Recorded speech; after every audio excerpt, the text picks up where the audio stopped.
1970 Volkswagen Convertible, restoration number 2. Clip 17, Front Apron Repair, October 2011. Wipe the front apron down with acetone.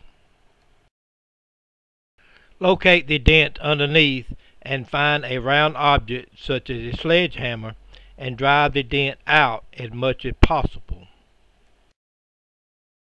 View of the remaining dent that will need to be filled in.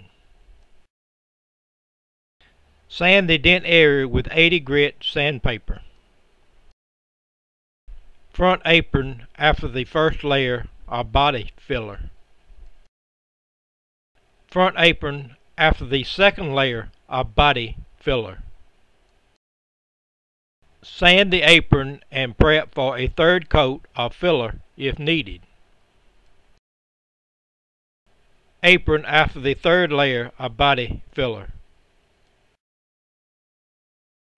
Locate the access hole in the center of the front apron.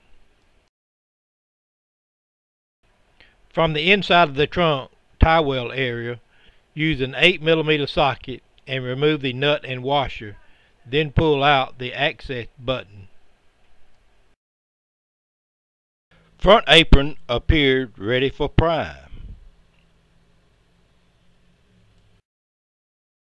After 3 coats of prime, work on this chapter 8 hours. Total hours to date 258. Stay tuned for progress reports.